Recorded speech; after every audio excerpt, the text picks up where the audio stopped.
So there's this notion in Christianity and many religions of eschatology and apocalypse. And once you dive into the etymology of the word apocalypse, what it means is unveiling, revealing of something that was previously covered. It ties to Bitcoin. We didn't know the money was broken, and now suddenly there's this great unveiling that's going to change the course of civilization. And it is essentially what Christianity talks about: truth coming back, descending back to earth, us having to confront it, and there being like a great unveiling, a great uncovering. And I know it sounds crazy, like when you tell people that Bitcoin is that, but I just don't see how it's not that. The more you think about it, it seems less likely that there'd be some supernatural guy in the sky coming down on a cloud and shooting lightning bolts or whatever that supernatural version of the rapture you have in mind. It seems like it'd be pointing to something true. There's a lot of truth in there, so I don't see why Revelations would be untrue. And so if it's going to be a true event, then it needs to be rooted in the practical world. Does it sound crazy that Bitcoin is Christic? Maybe, but maybe there's the idea of the philosopher's stone that alchemists pursued for centuries and, is said to be the incorruptible substance. It would serve as an antidote to tyranny. It accelerates personal transformation, like it purifies the soul of the person that interacts with it. It was like the principles of Christ in matter or in a tool, basically. And so a lot of that, I think, resonates with what Bitcoin is. We're just maximizing that idea that's in the Constitution, that the sovereignty of the individual is superordinate to the state. Well, Bitcoin makes that a lot more real. And I think that was core to Christ's teachings as well. Love thy neighbor as thyself and love God above all.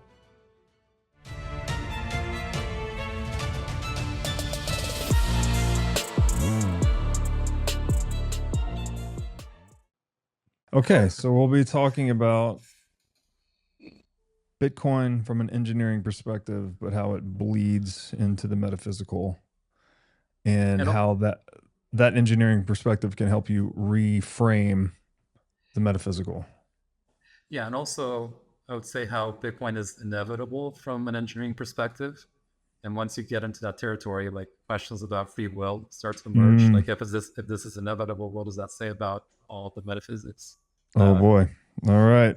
Sounds like fun. All right. Well, let's start with the easy stuff. Tell me about your background. I mean, obviously, this is important, I think, because we're going to be getting into heady territory. So let's go ahead and talk about who you are for a minute.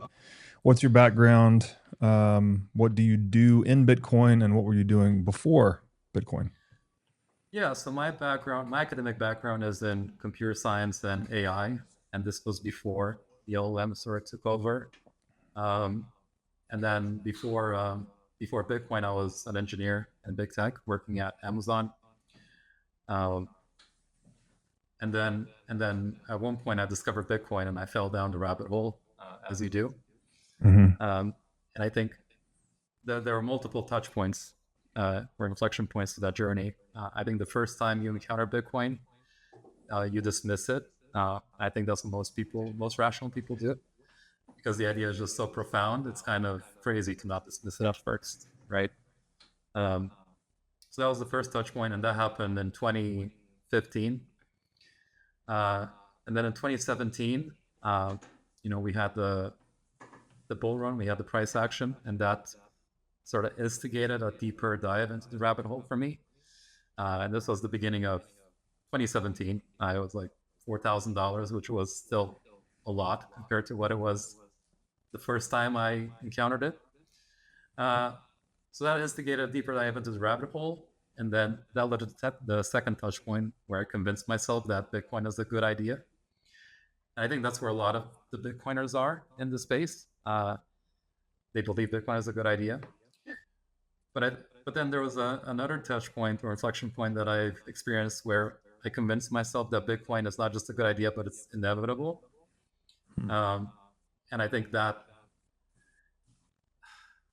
for me caused a lot of cognitive dissonance, because I essentially convinced myself that something silly on the surface, that Bitcoin is inevitable and it's gonna rewrite the course of civilization.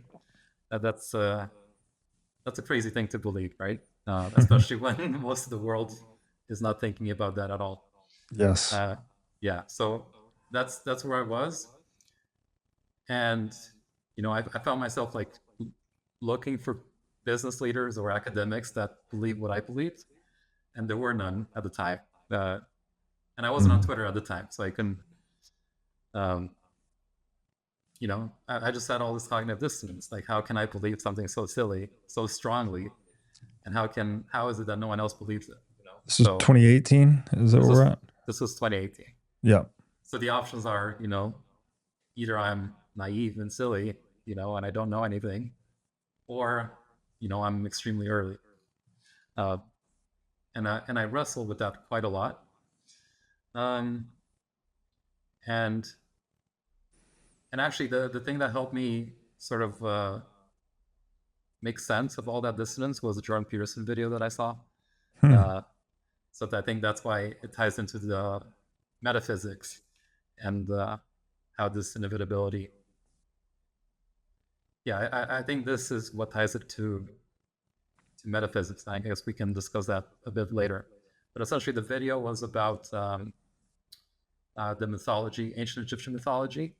He was talking about Osiris, which represents the spirit of structure, and Horus, which is this messianic figure that sort of emerges and rewrites, civilization itself.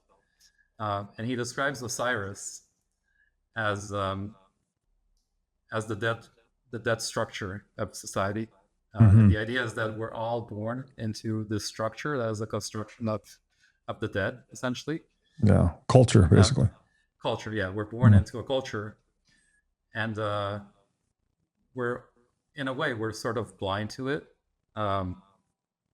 because it's essentially like fish swimming in water. Yes.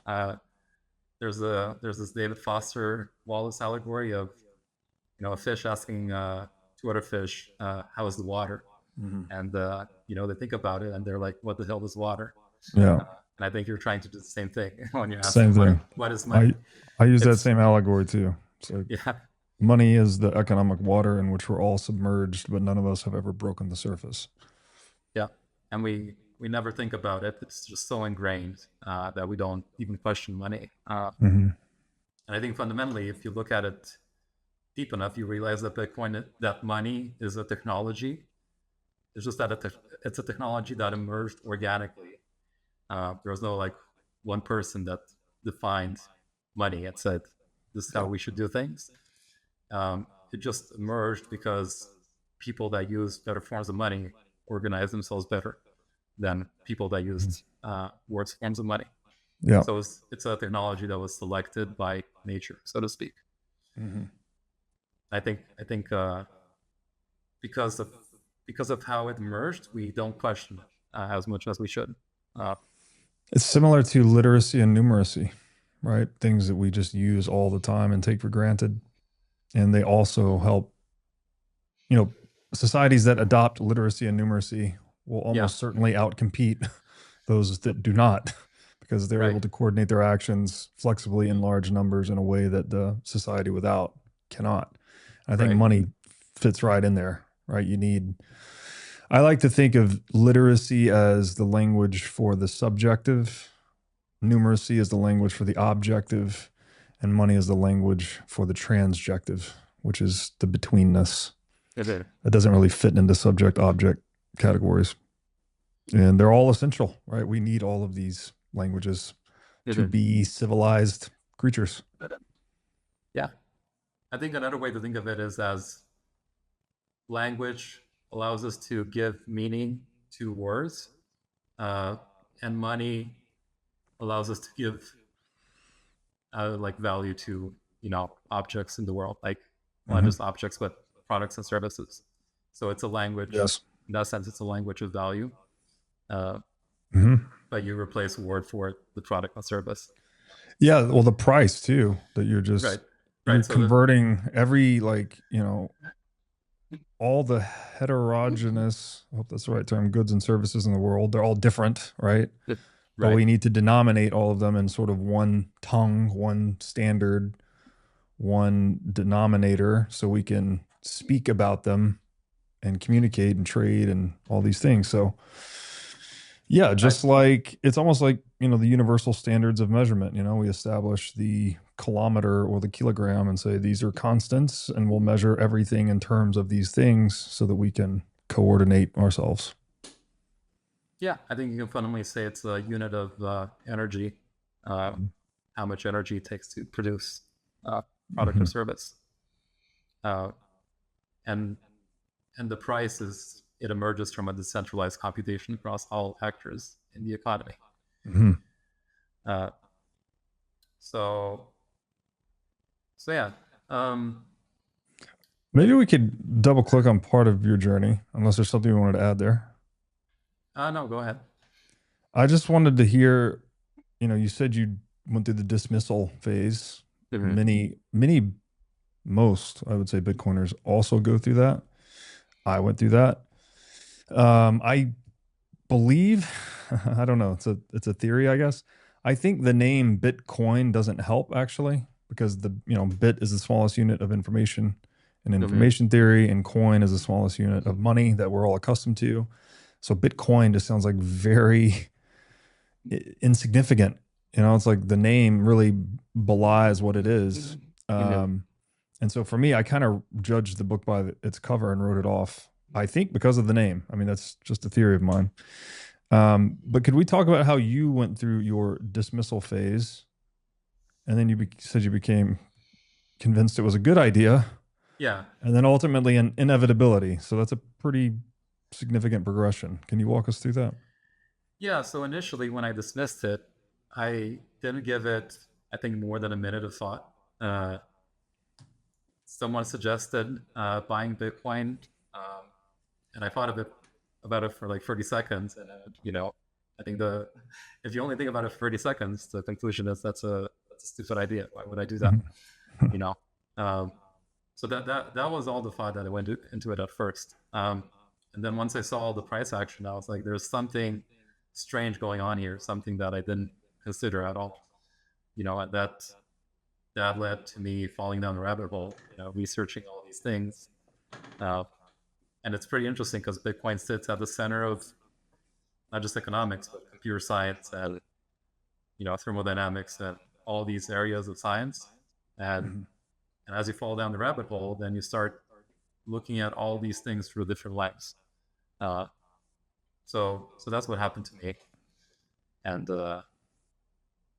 yeah, that's how I ended up here. Was there a particular domain or aha moment? Like for instance, to try to frame Yes, the question, it was like game theory for me. Like once I really came to see it game theoretically, I'm like, there's no one can say no to this thing.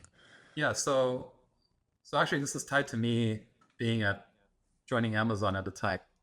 So when you join Amazon corporate, one of the first things you learn is the Amazon flywheel, and the Mhm. Amazon flywheel is essentially Jeff Bezos' business plan when he initially started Amazon, and he drew it on a napkin. Uh, and for Amazon, the flywheel was essentially better customer experience leads to more traffic, which leads to more sellers, which leads to better selection, which leads back to better customer experience. Mhm. Um, and I could map that straight away to Bitcoin. And once you look at that from first principles, what you realize is what you're looking at is an autocatalytic feedback loop where the Mhm. output of the system catalyzes its own growth, if that makes So, sense. self-fulfilling prophecy. Yeah, so it's constantly self-reinforcing.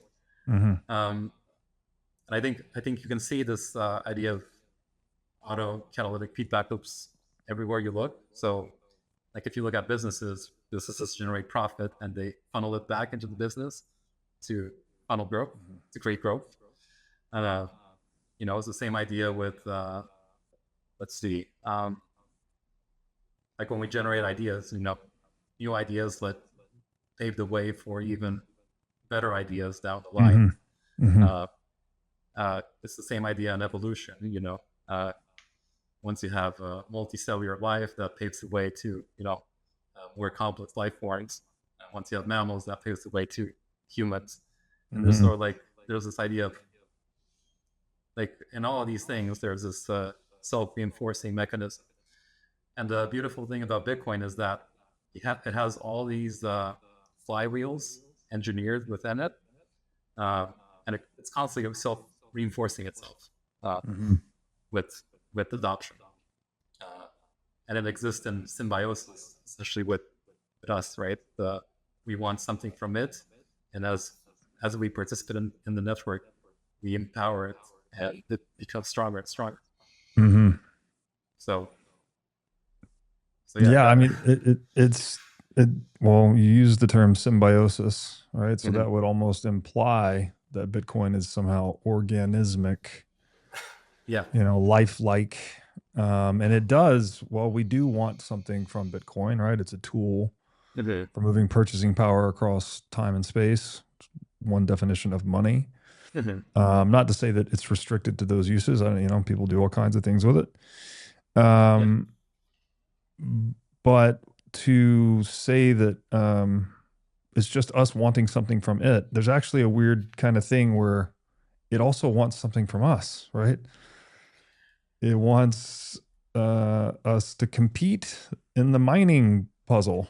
Mhm. Um, it's paying us basically to continue to Right. play that game, and that game has the very positive externality of, as it grows, it becomes more secure. So there's this weird, it is like symbiosis, and that there's, two, again, what's a common example of symbiosis? I don't, the monitor fish swimming on the back of the shark, they're like, Mhm. the fish gets to eat and the shark gets cleaned, right? So they're sort of like I think both cooperating out of their own self-interest, which is, what we do in economies.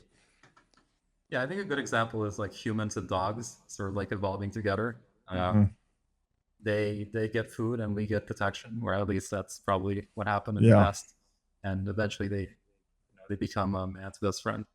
Emotional But support on airplanes. yeah, um, yeah, and I think that contrasts itself with gold, for example, because gold is static. It's not. Hmm. It's yeah, gold is static and it doesn't adapt itself. It doesn't grow. It's Hmm. just kind of a rock. And I guess we can get into this. You know, let me see.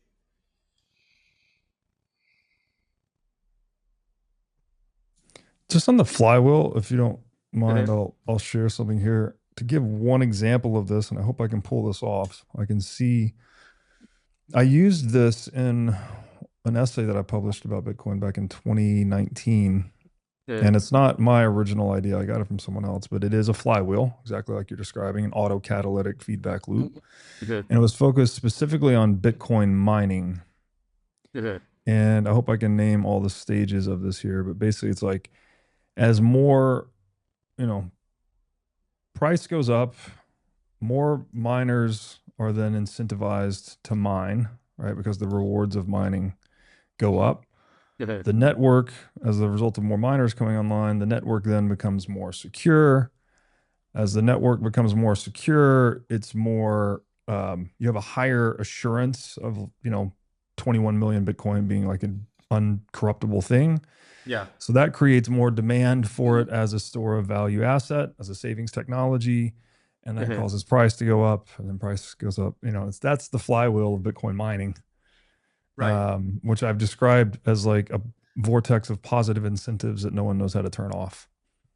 And so Right. And that coupled with game theory was my like, okay, I'm all in. right.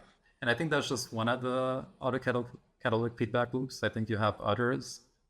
Like for example, price going up unlocks new capital Hmm. to flow into Bitcoin, and that just leads to more adoption and the price going even higher, Yeah. which leads to even more capital pools being unlocked. Uh, and Yeah. it's you start with individuals, and then you go to companies, and then you go to governments, and Hmm. by the end of it, you have all the capital in the world flowing into this thing, uh, Yes. starting from the bottom, like the uh, Yes. bottom up, flow. Um,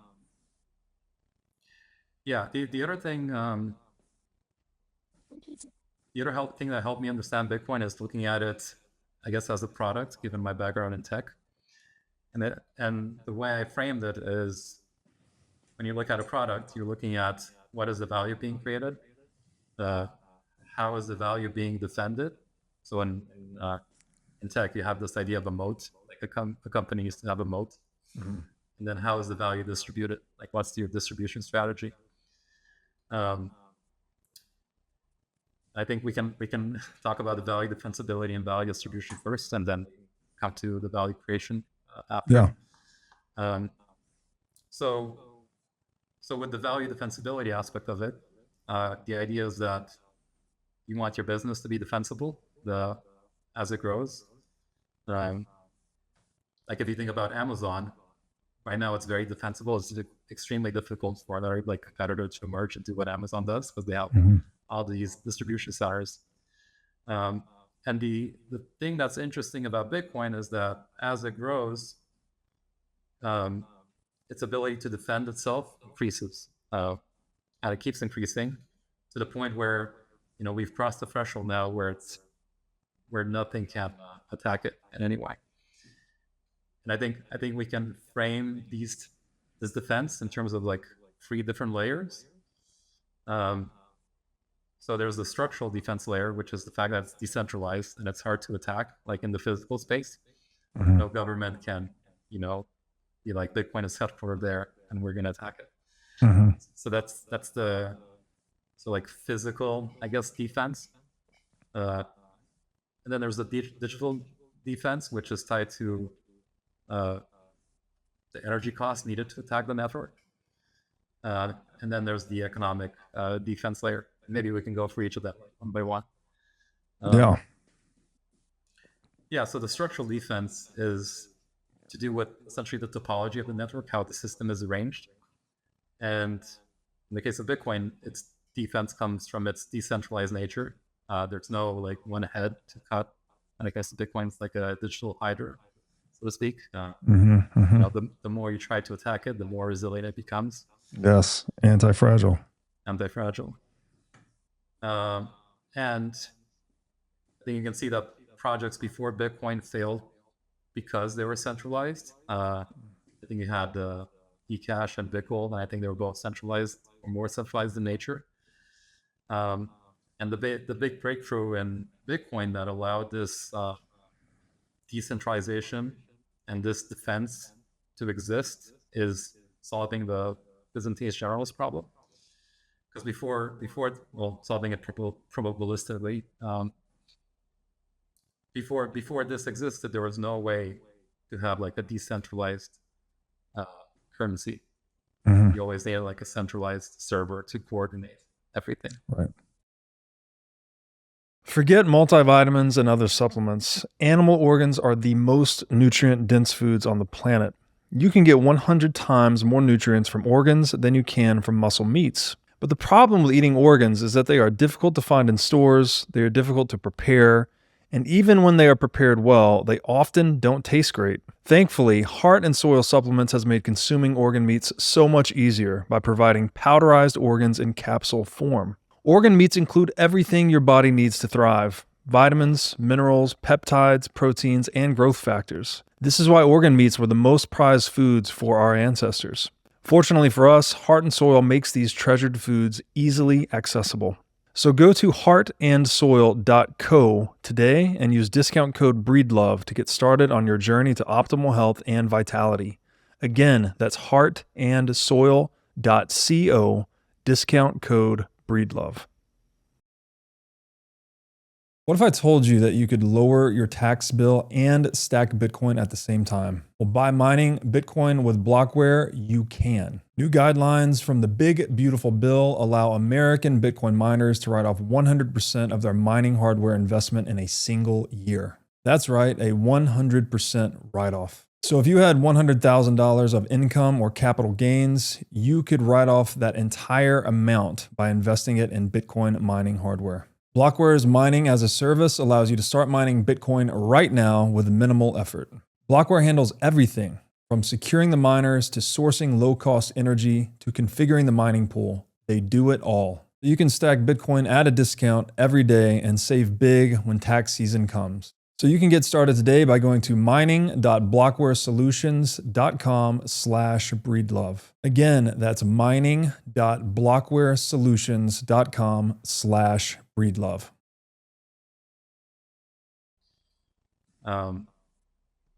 And just for the audience's sake, maybe I'll try to give a description of what that is. The metaphor that really landed for me for the Byzantine generals problem is the idea of trying to pass a message. I guess this isn't really a metaphor. This is more just like a description. Trying to pass a message across a group of people that don't trust one another and are potentially enemies. How do you pass a message in one side of that group so that it comes out the other side of that group with it being the same message? Another example would be like the rumor game people used to play, where you tell something to your person sitting beside you and it goes all the way around, and by the time it gets back to you, it's like a different story or a different rumor. And so that was long considered to be an unsolvable problem, right? Like it was like unsolvable. So you had to have centralized digital money, to your point. Yeah, it's interesting because if Bitcoin solved this problem of trust, uh, by solving a computer science problem, and it's interesting that solving this problem, this computer science problem, might permeate to our social layer and enable us to trust each other. And it's all, like, it's kind of crazy to imagine that solving a computer science problem, it ends up like, or can end up like changing the course of civilization, how we interact with each other. So truly, back to the symbiotic thing, right? I mean, I don't know if this argument has held up or not, but I've heard the theory put forth that when we harnessed fire and started cooking food, we liberated more macronutrients from the food, and that actually accelerated our cognitive development as Homo sapiens. So we like, in harnessing fire as an energy tool, we became like participants in our co-evolutionary process and accelerated our evolution through, artifact or culture or technology, in this case, fire. And the idea of Bitcoins, like, oh man, where I get truly fascinated by it is that it's like it lowers the cost of establishing trust. Maybe another way of saying something like the same thing is that it lowers the profitability of coercion. Right? Like coercion just is less of a viable wealth acquisition strategy in a Bitcoinized world. And so the question, it's an open question. It's like, well, how much does that change people? How much are people's personalities incentive responsive? And I think very much. I'm like kind of the Wu-Tang Clan view of cash rules everything around me. And so if you clean up the cash, then you probably get a cleaned up society. Yeah, and I think this is where we can dive into game theory a bit. I think you can argue that if we all operate purely selfishly, that leads to a bad social outcome. Like we have to not just operate selfishly, but also have the group in mind when we perform any action. And I think that's what the prisoner's dilemma is fundamentally about. And I think you can argue that we live in a sort of like prisoner's dilemma situation, where if we all operated selfishly, that will lead to a bad social outcome. And we've had all these, constructs emerge, like morality, law, religion. They've private all property. Emerged, yeah, private property, exactly. Like they've all emerged to sort of like to allow us to escape this prisoner's dilemma and to coordinate effectively. But now with Bitcoin, I think a lot of that is being offloaded into Bitcoin itself, to the point where you don't even need like private property rights. It's just it's all done in code in physics, right? It's if you lose your Bitcoin, that's it. But it doesn't need to be encoded in law anymore, if that makes sense. I mean, it probably will still be, but we can let Bitcoin handle those aspects of private property. Yeah, at least in the sphere of money. I mean, obviously, to the extent we still have ownership and other things, we'll need some legal system / private property to sort it out. But the fact that people have recourse to this like non-state incorruptible property right that is Bitcoin, it's not technically a property right because it's not even, I mean, it's like it's possession, right? It's, they say possession is 9/10 of the law. Reality is 10/10 of the law, because the whole rule of law grounds out in private property. So it's not technically possession, it's like rightful ownership. And Bitcoin being a bearer asset, if you're in possession of it, right? If you've secured your keys responsibly, well, then you are the rightful owner. Right. It doesn't matter what anyone else says. Right. Yeah. Let's see. Yeah, so there's a structural defense layer, and that's driven by decentralization and us solving the Byzantine's general problem. And I think that leads to the thermodynamic defense layer, uh, which is if you want to attack Bitcoin, okay, you can't attack it physically in the physical domain, but can you attack it like in the digital domain? And the interesting thing about its design is that it's made in such a way where there's like we've crossed the threshold where in order to attack the network, so in order to attack the network, you have to gain majority hash rate or majority control of the hash rate. But now we've gotten to a point where the network is secured by I think like 1 zeta hash, and 1 zeta hash is backed by I don't know number like 10 gigawatts, which is like 10 nuclear power plants or more than that.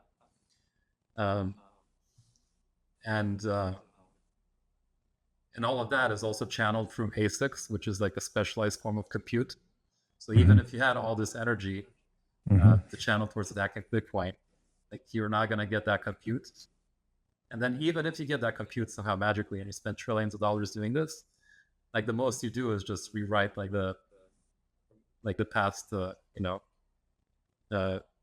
maybe one day of history. Like you can't rewrite the blocks that were sort of like set a year ago, because that as we move forward in time, the history gets more and more solidified, and the energy expenditure needed to like rewrite that becomes more and more higher and higher, like to the point where it's like trillions of dollars or quadrillions of dollars. It's not even just about money anymore. It's about like, how do I get a million ASICs, whatever. Exactly. Yeah. Without anyone knowing. Yeah. Well, that's the other thing, is because it catalyzes more game theory, right? It's like if someone starts to accumulate that much energy or ASICs or hash power, yeah, well, that's a motivation and incentive for everyone else to try to get in on the action, so to speak. right. It prompts a stronger defense if you know someone's doing all this. Yeah. And then the third defense layer is the economic defense layer, which is to say that if you had all these resources to attack the network, your incentive would just be to buy Bitcoin instead. Yeah. Instead of trying to rewrite like the past hilarious. Like, one day of history. Yeah. So even in the case of 51% attack, I think you're still incentivized to basically be honest, right? What do you mean? I'd have to revisit what Satoshi wrote about it, but if I recall correctly, he would say like even if a 51% attack is successful, right? Someone has 51% of the hash power. Yeah. They then face the decision of like, okay, do I just use this to mine this thing profitably, or do I try to attack it? Right. Knowing that, I'm just going to trigger this competitive response. People are going to start taking countermeasures against my attack, and I will have summoned all this capital to attack the network. And if I do attack it, I might just lose it all. Or I can just use it to mine Bitcoin, which is profitable. So it's like, even in the case of 51% attack, there's still like an economic protection in there. Right, because if you're attacking the network, you're not generating valid blocks, so you're not getting any reward. So then the network, it incentivizes you to be cooperative. Yes. And like reinforce its own survival. That makes sense. Which is very interesting. That we could maybe circle back to that in the metaphysics, but like Bitcoin as a thing that incentivizes you to be honest and cooperative. It's very interesting. I don't know that we have anything else like that in the world. Well, I think we have gold. I think gold was the closest we have to that. Close. Except it can be physically seized. That's the big problem there. Right. I mean, it has many problems. It's You've covered all the problems with gold many times. I don't think we need to cover them again. Yeah. Um, but yeah, so so we covered value defensibility and the fact that you have all these uh, all these flywheels and this whole system like acting together to reinforce themselves by leveraging human incentives. Mm-hmm. Then there's value distribution. So if you create something like Bitcoin, the question is, how do you, well, whenever you create any product, the question is, how do you distribute it? And the thing with Bitcoin is that it's so profound that you want to distribute it as fairly as possible. Um, and this is where the issuance schedule comes in. And what you're doing essentially is that you're like initially the system is very fragile and it relies on people adopting the network in order for it to survive. And because it's fragile, you want to incentivize the early participants as much as possible to help the network survive. And that's what the issuance schedule did. Initially, every 10 minutes, you get 50 Bitcoin per ballot block if you're selected. Now it's a lot less because the network doesn't need you as much. So it's pretty it's very well designed. The other aspect is that you're also, by having this issuance schedule, you're creating deflationary pressure, which is helping Bitcoin adoption even more by creating this deflationary pressure and increasing the value of the asset. And the immaculate conception. So the anonymous and the fact that Satoshi was anonymous was also crucial, because by being anonymous, there was no attack vector. Like we talked about, not being able to attack the network in the physical domain and the digital domain. But then if there's still a person behind it, you can still attack the person, or you can reputational. Yeah. Or you can leverage that in some way to attack it. But by being anonymous, that whole thing is removed. So there's no way to attack the person behind it because he's anonymous. And the fact that he disappeared was also crucial to Bitcoin's defense. So I think him disappearing was part of his job. Like once he got Bitcoin past a certain threshold and he got the flywheel going, or the flywheels going, I think he knew that his job was to disappear. Yeah. Like, I don't think that was accidental. If that makes sense. Well, I completely agree.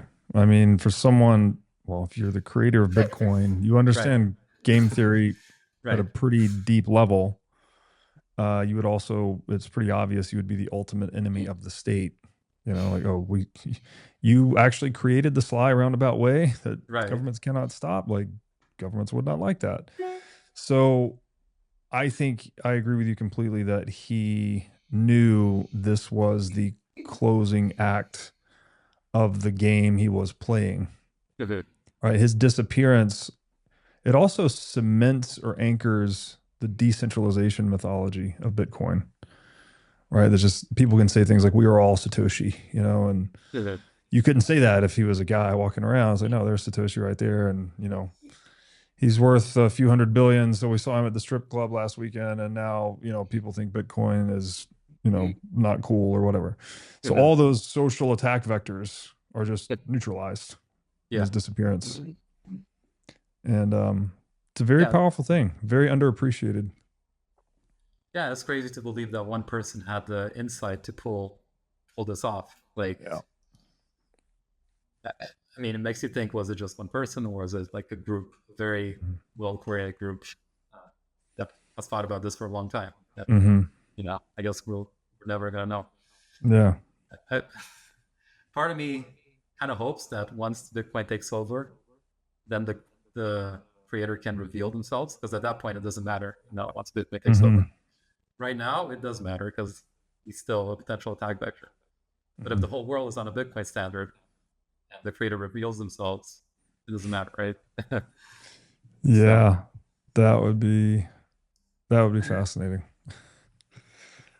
I don't know when. Yeah, what is there? There's got to be a threshold, right? Like Bitcoin above a certain market cap or U.S. dollar hyperinflated. I don't know what that threshold condition would be.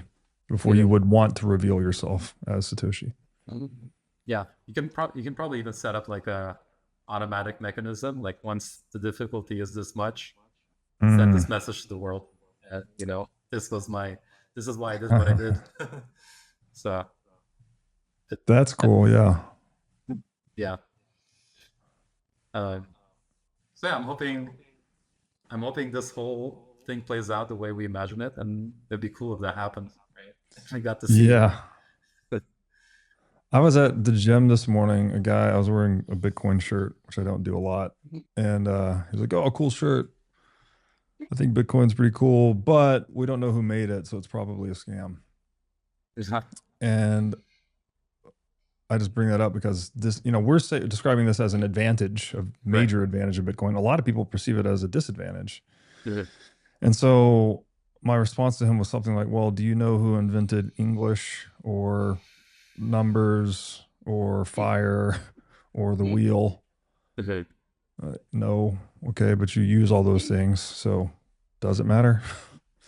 Right. I don't know if that's the best normie response to that, but I was taking a swing at it. Yeah, I mean, it doesn't matter who, like truth doesn't care how it originated. It just matters that it's the truth, right? And it's reflective of reality. So that's how I would think about it. Yeah. So let's see. Yeah, so we talked about value, the defensive aspect of it, and the distribution aspect of it. Oh, and the other thing is that for it to be fairly distributed, it had to emerge in a world that didn't understand Bitcoin, and there were no other cryptocurrencies. Like it had to be the first.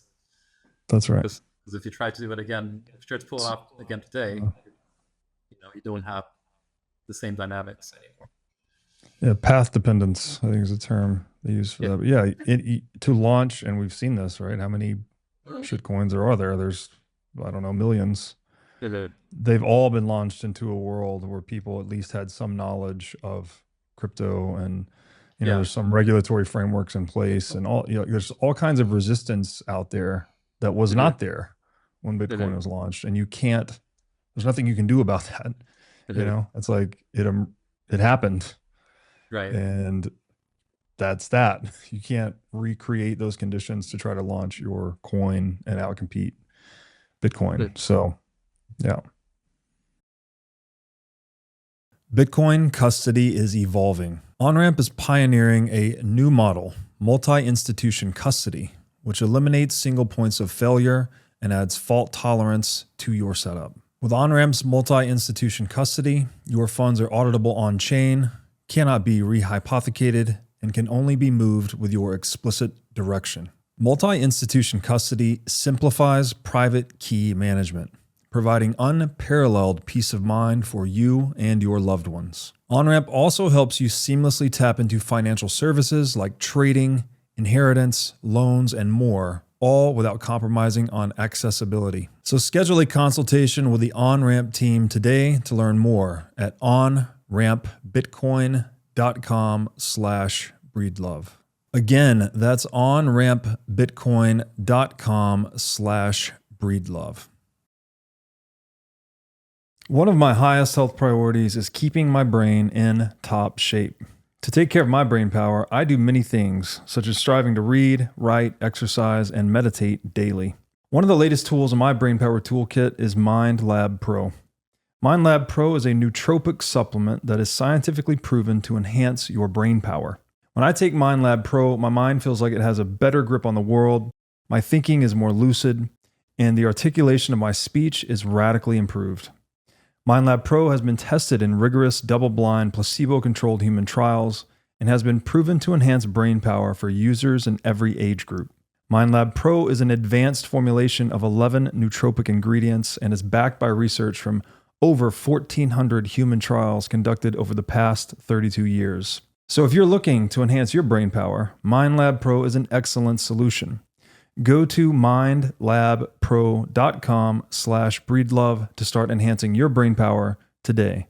Again, that's mindlabpro.com/breedlove. Yeah, it makes you think, like, if Bitcoin failed now because of some technical issue, could we recreate it again? Uh, I guess not the same way. Yeah, Um, I think if it failed, I don't think you wait, can do it wait, wait, again. Um, but I think failure, when you try to contemplate how that could actually happen, wait, is pretty hard to imagine. You're like, well, no matter what the technical, I mean, black swan notwithstanding, which is the unknown unknown, there's nothing we can even say about it. wait, wait. But for the known unknowns, it's like, well, there's so many ways to fork and modify and adapt, and so it's like hard.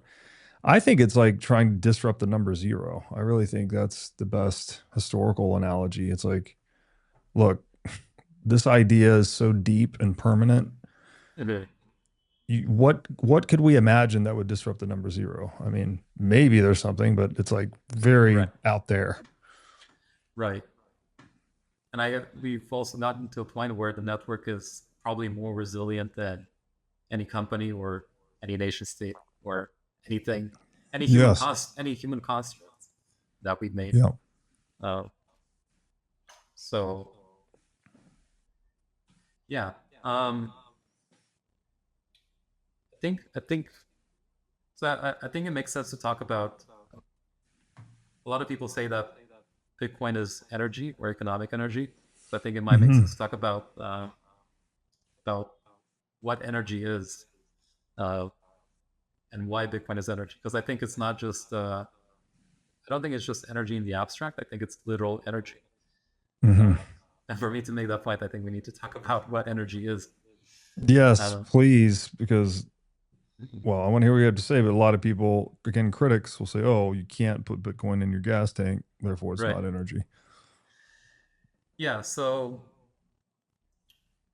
there's energy and then there's free energy.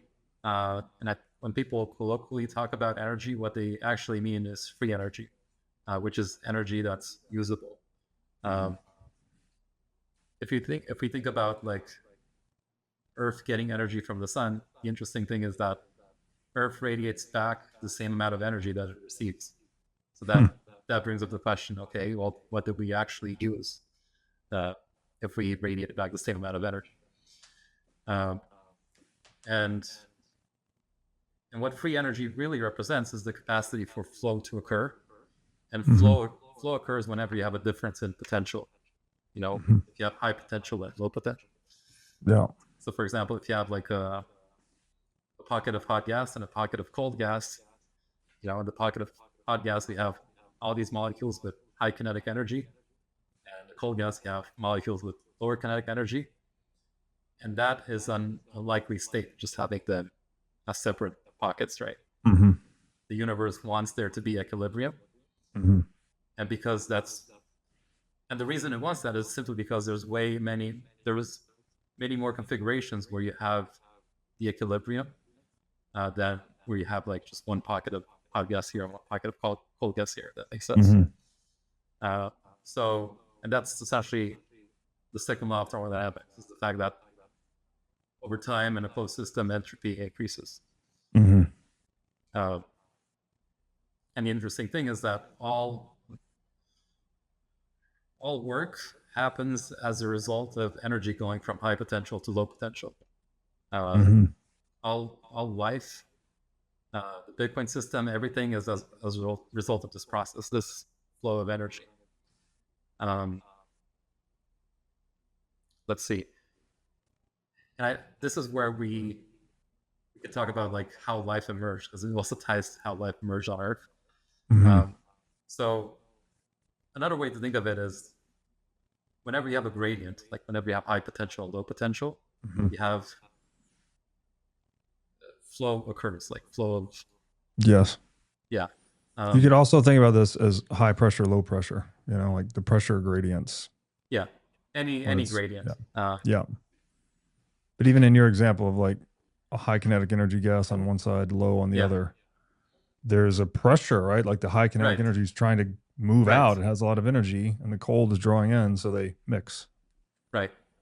And the interesting thing is that uh, like when you think about how life emerged on Earth and why it emerged precisely because Um, so this is where the idea of dissipative structures comes into play. Mm-hmm. So when you think about the things that exist in the universe, probably you can think of two types of structures. One is like structures that exist in equilibrium, and these structures, they don't require like a constant flow of energy in order to maintain their structure. So if you think like atoms, for example, like a bar of gold is going to stay a bar of gold regardless if you have energy input or not. Mm-hmm. But if you think of life, or you think of humans, in order to maintain our structure, we constantly have to use energy. And this is also where the difference between Bitcoin and gold happens to be. Like, one, gold exists in equilibrium. It's people often say it's dead, right? It doesn't do anything. It just sits there. While Bitcoin like requires a constant amount of energy flowing into it for it to persist across time. Mm-hmm.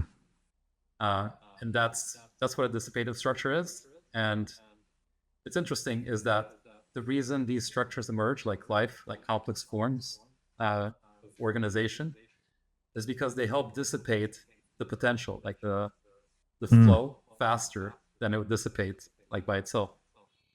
And Interesting. there's this physicist, Ilya Prigozhin. He won the Nobel Prize in Physics by showing that complexity emerges whenever you have an environment that's far from equilibrium, whenever you have these gradients. And they emerge precisely to dissipate, that difference in potential. And if you think about like humans and how we operate, like we maintain our internal structure that's far from equilibrium by dissipating other gradients. And nature, what happens is that nature selects structures that persist most across time. So I think there's the Darwinian selection, which is what most people think about, but I think it goes deeper than that. It's the universe naturally selects structures that persist across time best. So the most stable structures, or the ones that are able to reinforce themselves, like their structure, like Bitcoin does. And what life does is like it dissipates these other gradients out there, these energy gradients, and it reinforces itself. Like it maintains the structure by dissipating other gradients, and that's what leads to a constant increase in entropy in the universe. So every action that we do and Bitcoin existing ultimately contributes to entropy increasing in the universe, because it's dissipating all these gradients. We're dissipating all these gradients. Like this conversation, for example, is dissipating like an information gradient. Like, the world doesn't know about Bitcoin. That's a very high potential thing that wants to spread out to the world. Right. So it's very unlikely for just 100 people to know about Bitcoin, right? That's it wants to spread out. So we're also part of that process now. Yeah, that's a fascinating framework. And the idea that life is like an accelerant to that. Like, so that's an interesting through line between the inorganic and the organic. I hadn't thought about before. And then because it's also in the world of culture and technology that we're doing that too, right? One of the things I'd thought about in terms of like describing central banking through a physics lens is like basically the money printing is you're just putting entropy in the money, right? Like you're putting unpredictability in the supply. Savers don't know, they have less certainty about their purchasing power over time. Right. Then the purchasing power is stolen, is being used to fund fake news, propaganda, and warfare, all of which are very entropic. So it's like we have these entropy creating parasites on the order creating economy. Yeah. And so Bitcoin is like the, parasite killer or the parasiticide to that entire organic process. And I think the right way to think of it is that we're offloading the entropy to the miners, right? Because they're the ones generating all this. Yes. Heat. Whereas before, all of this entropy existed like within human society. We had to deal with it. Yes. So we're offloading. Yes. Sorry, go ahead. Yeah, I was gonna say like we're Bitcoin is energy, right? And we're um, like also for the first time in human history, we're able to tightly bind like energy to humans or economic energy to humans, Hmm. whereas before like you couldn't bind gold to yourself. But now since it's information, you can. You can just be the only one that knows that piece of information, so you can bind it to yourself, Right. and you're offloading any entropy, any monetary entropy, to Bitcoin and have Bitcoin deal with it.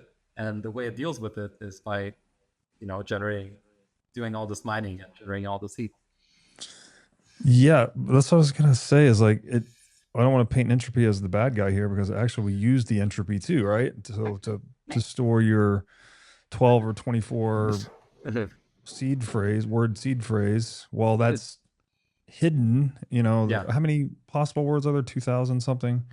Um, so it's like hidden in the entropy of all those words. It's like, well, you need to yeah, just there's everyone's private keys ever in one sheet of paper. You print out the 2,000 words. That's everyone's private keys right there. Go ahead.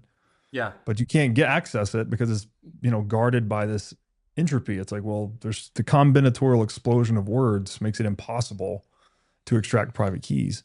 And then also the Bitcoin mining process and the difficulty adjustment. it is. The more energy and capital that comes online and tries to mine Bitcoin, the more entropic the mining puzzle becomes, right? It becomes more difficult, basically. It is. And so it's like Bitcoin's this weird, it's like turning radical entropy into radical order. And the mining process itself, it's like I don't know the exact number, but I've heard the metaphor of like you're kind of searching for one atom in the universe almost at current difficulty. Like it's a staggeringly large It is. mathematical puzzle. And so Yeah, it's deep in the entropy of the universe to the point of like one atom in the universe, but it's creating this perfect order, 21 million TikTok next block every 10 minutes, etc. yeah, and I would say the other way. I think the one problem is that a lot of people think that entropy is purely bad. And what entropy is this tendency for a system to reach equilibrium. Mm-hmm. But like I mentioned before, it's this tendency that gives rise to local order, because local order helps accelerate the entropy of the universe. So it's Right. it's tied to the laws of the universe. Yeah. Um, yeah. And that's a good definition for life too, right? Just these islands of reversed Right. entropy. Right. These Right. islands of order that Yeah. help accelerate entropy in the universe. Um, Yeah. We like create local order, but we then externalize more entropy into the universe, which is, yeah. I like G.K. Chesterton on this. He says, even a dead thing can go with the stream, only a living thing can swim against it. Yeah. Exactly. Um, there's this when Michael Saylor talks about the progress of humanity, he talks about how channeling energy effectively is the most important thing. I think I think a better way to think of it is you're acting as a conductor, because you have all these gradients, right, of high potential, low potential, and you're inserting yourself in these gradients and acting as a conductor for energy to flow in a way that Mm-hmm. self reinforces your own structure. You Mm-hmm. know, that's kind of what Bitcoin does with its incentives. Sort of like inserts itself into humanity, and it's leveraging all these gradients to help reinforce its own structure. So in that way, it's the first, the first digital organism that you've come up with. Yeah. It's crazy. Just paying people to help it proliferate. Yeah, Uh, yeah, that's crazy. Because initially, when it started, it wasn't paying big people in dollars, right? It invented its own, right. its own units. And Yeah. And I guess we could say like, it's like Bitcoin's the only thing that's ever done that explicitly that I can think of, but the internet kind of does that, right? It's like it doesn't pay you directly, but it's like, well, if your business isn't online, then you're going to get out competed. So it's like you have to get online because there's so much economic advantage to be had online uh, that those who do not adopt internet will just be naturally selected out of existence, kind of thing. Yeah, I'm trying to think if it's exactly the same or slightly different. It's slightly different because it's not paying you directly, but it's like Bitcoin like It's takes it to the next level. Like not only is it, it will actually pay you to mine it, right, right. So you can turn any energy into money directly, not just Bitcoin gives you the, economic kind of obscure amorphous economic advantage that you'll need to survive in the future. It does that too, but it also Okay. pays you directly, which is, I think, unique. Yeah, that was definitely unique. Uh, and it's the other crazy thing is that it's not a collective of humans necessarily paying you. It's this network that's paying Hmm. you just based on its own programming. Uh, and we haven't had something like that before. Have a system pay you, not have like a human in the middle of that, Yeah. right? Makes it So sound like an AI almost. Like, Satoshi encoded it with, obviously, it's his intentionality, I guess, that he imbued Bitcoin with. it did, But then at some point, Satoshi disappears, and then and the so echo of his intent remains, but then Bitcoin sort of goes on and starts, it can be modified at the edges, but then the core of it, 21 million and its core consensus rules are pretty well insulated by Darwinian self-preservation, right? it Like did, basically these are the rules that best serve network participants. yeah, um, yeah. And going back to when he left, like he left at the point where he knew the system was going to survive without, I think. Hmm. Yeah. Uh, um, let's see. Um, yeah, so I was mentioning how Bitcoin or money is literally energy. Hmm. I think you can argue it's literally energy because you have this thing that exists at high potential, which is your Bitcoin, and that Hmm. Bitcoin can drive work. It can drive flow, Yeah. and that's essentially what energy is, right? This capacity for flow to occur and for work to happen in the Yeah. process, and that's what money allows. At scale in our society. So it literally is energy. It's a more abstract form of energy. Yeah. That's but that's what would you say? Um, it's a higher dimensional form of energy that I think doesn't lend itself to like an analytic solution. Like with physics equation, like you can model how Hmm. you know a hot gas and a cold gas how they're going to reach equilibrium, or you can model like how much energy is going to be released by burning gasoline. But because money operates not in this like high dimensional, high abstract space of like human action, you can model that mathematically. Right. Uh, so it's different in that sense, but under the hood, it is energy. It's just much higher dimensional form of energy. It's like a very Yeah. refined form of energy. Yes. I think, yeah, the difference between like physical energy and conceptual or abstract energy might be the right language here. But then it's like, sure, you can't put Bitcoin in your gas tank, Right, but Bitcoin is 24 by 7, 365 liquid into every currency in the world. So, like anything that money can buy, including gas, Bitcoin can get you that. Um, right, so it's like you can't actually move energy into Bitcoin and then move the energy over the telephone wire or internet cable and then get energy out the other side. But you can turn the energy directly into Bitcoin, move the Bitcoin across the world, and then transact that for whatever energy is available locally. yeah, So it's like not exactly physical transmission of digital energy, but there and it, is, well, yeah, I think, it's a little tricky. But when people get on this and they're like, "Oh, see, that's completely bullshit," it's like, well, I don't, well, the I, way I think about it is like with gasoline, you can use gasoline to like drive an engine and have an engine mhm, perform work. With money, you can like the engine is the economic, all the human participants in the economy, like they're the mhm, engine. yeah, So it's more abstract. It's not a literal combustion engine. It's all the people in the economy doing work mhm, using money as fuel. Yes. So there's a very special place called the farm at Okefenokee. It's a 1,000 acre regenerative farm community about 45 minutes northwest of Jacksonville, Florida. The farm is a completely off grid community. It has total food, water, and energy independence. Everything on the farm is 100% organic, and it even features wild boar and bear hunting. The farm at Okefenokee is right next to the Okefenokee National Wildlife Refuge, where you can do camping and canoeing tours.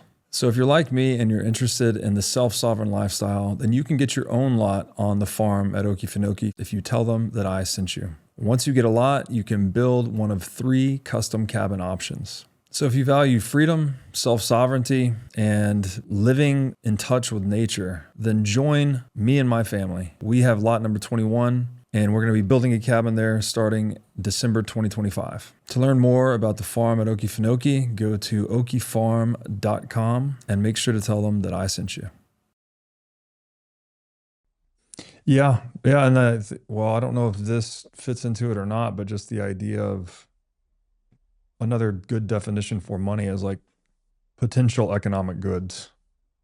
Like it's not the house or shoes or food or whatever you're going to buy, but it is the potential to buy any of those things. And so, as you were saying earlier, it's like the high potential moves into lower potential, which would be like actual goods and services. You could think about this as the liquidity spectrum. Well, money is by definition the most liquid asset, the highest on the liquidity spectrum. So it has the highest potentiality in terms of economic goods. Yeah. And if you think of other assets, I would say, like, if you think of a house, for example, a house always wants to kind of revert back to dirt. Like it's always subjected to entropy. Yeah.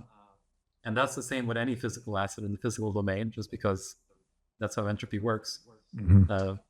Like in the case of the house, a house is very unlikely by itself. Like, there are way more microstates where the house is just distributed in like those particles, and for it to be like collected into a house.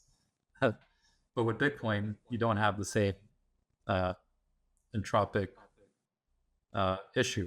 It always maintains its order as a result of like this collective collaboration due to incentives.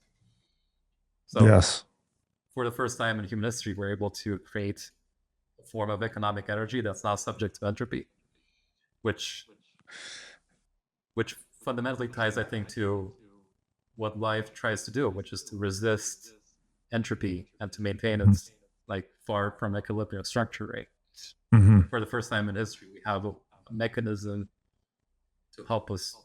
Well, we've had other mechanisms before, but we have a mechanism that is not subjected to entropy at all. It's another good perspective on like the relevance of gold and Bitcoin, right? Like gold was very resistant to entropy, as you said earlier, right? It's an element. It's very stable. The half-life is, I don't know, a bajillion years, and you put it in a vault and you can leave, and almost certainly it's still going to be there as long as no one has seized it. Right. But Bitcoin has done that it's like perfected that idea in the non-physical domain, which is really interesting. It's a weird fusion of like the physical and the digital, or the concrete and the abstract. And it gives you, like, you get the best of both worlds in a way, right? Like you can have a fixed supply asset rather than just like a relatively inflexibly supplied asset like gold. You also get all this portability, right? You can move it at the speed of light. You can store it as a secret, in your mind or in a multi-key setup. All these things that aren't possible with physical assets become possible with the digital.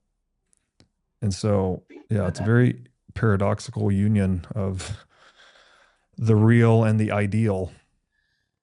Well, I think if you think about what money is in its most idealized form, it's supposed to be just an informational system that lets you keep track of like what everyone's claim on future economic activity is. So that's one aspect of it, and the other aspect is being able to sort of like transact units of energy and like change the claim based on purchase of goods or services. So fundamentally, it's like an information system. It's just that gold was the best way we had to encode this information so Yeah. far. And now we're moving to a perfected form of money where it's purely information. It doesn't have to be, encoded in a rock. Yeah. No, that's excellent. And yeah, it's like kind of a form of social or socioeconomic memory.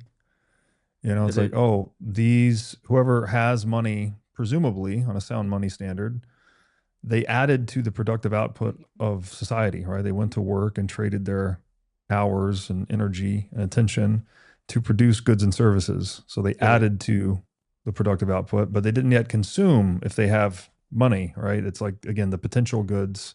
It So they is. haven't consumed it yet. The problem with gold, though, is that you don't know if someone seized that gold, right? It And I guess is. this also pertains to Bitcoin. Not that Bitcoin is unseizable, but if it's custodied properly, it's as seizure resistant as anything as we've ever had, basically. So I guess the theory from my perspective would be that we get a more accurate form of socioeconomic memory going forward, that like whoever actually has sats It is. presumably earned it with a higher degree of probability than we'd have on even a gold standard, much less on a fiat standard, right? It is. Fiat standard is just who knows? Like, did Right. you Right. get a bell out? Did you get a bell in? Are you printing money? Like, you didn't earn it necessarily. Yeah, I think you can think that with gold and fiat, there's a lot of noise in the system. Mm-hmm. Bitcoin removes all the noise in the system, and it Yeah. perfects, the transmission of information. Like you Yes. can trust it 100%. Yeah. And also doesn't lend itself to any form of corruption, like Mhm. like fiat does.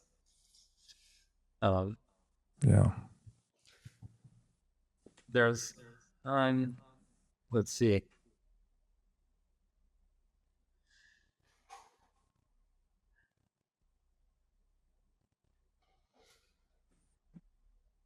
Just going through my notes here.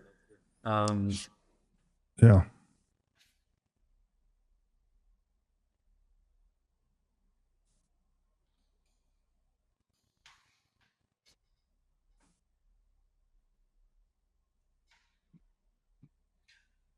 Yeah, so maybe we can dive a bit into the metaphysics of it.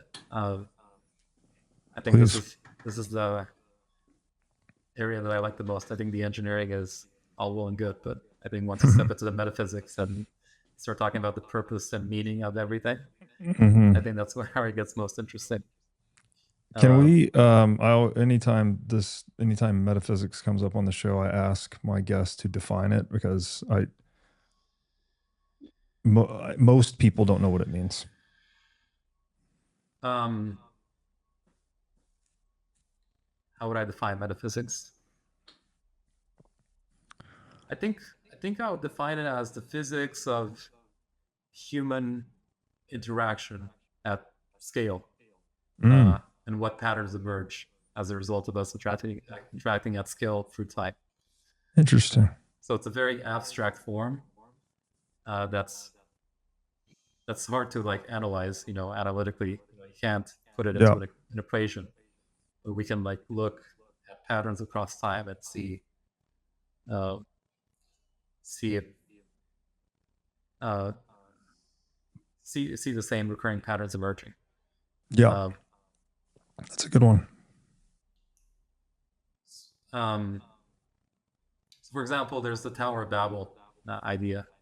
Uh, I don't know if you're familiar with it, but the idea is that initially humans were all united and they came together to build this large tower. Uh, and the story goes that God looked at that as a defiance of his will.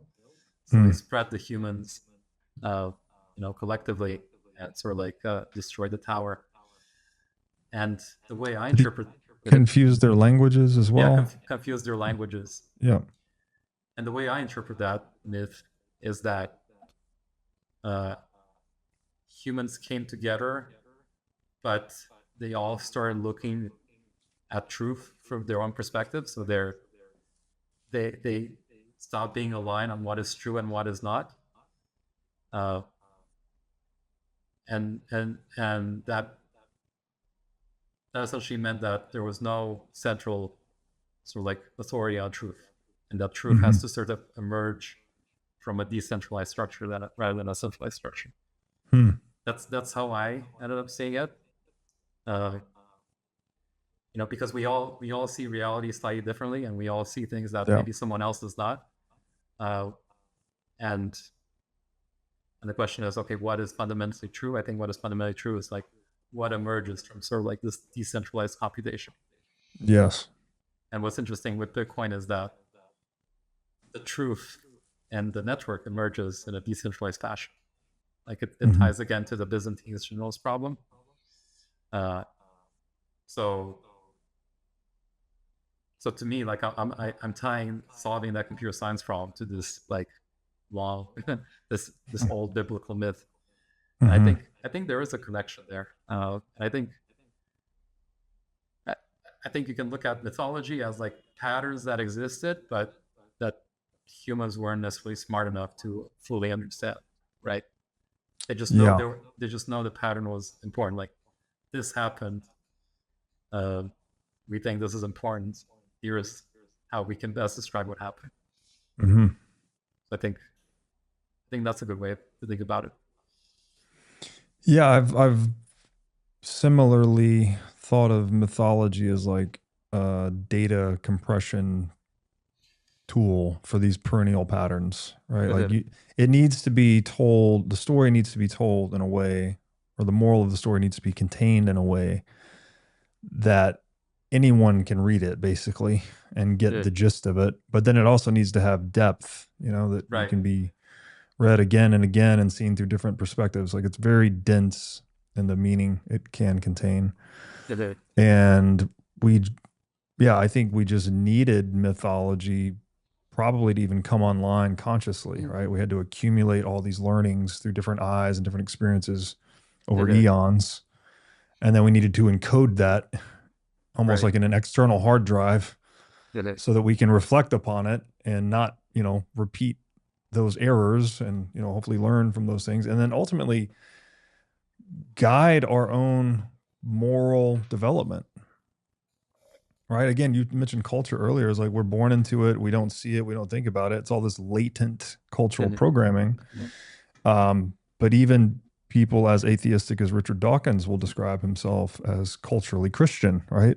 From an economic standpoint, I think to even have private property, the fact that we can go out in the world and just interact with strangers at scale, everyone's sort of producing the fruits of their labor and selling and sharing with everyone else. That's wow. How did we do that? Like we had to, I think we had to entrain ourselves to good mythology basically. And so it's not enough just to tell someone what to do. You have to like create the aspirational role model. So figures like, you have to Christ and Buddha, etc. Right. Like when you step outside, you have to believe that other people also have a high degree of morality, and you're not going to steal or murder you, because otherwise we can't function. Right? We can't. That's another game theory solution. Right. And I think you can think of like the figure of Christ like a game theoretic optimal, or like how to coordinate at scale. If you embody what this person embodied, or this figure, then that's what's going to lead to maximal coordination. For all humans. So I think that's the best way to look at Christ. And I'll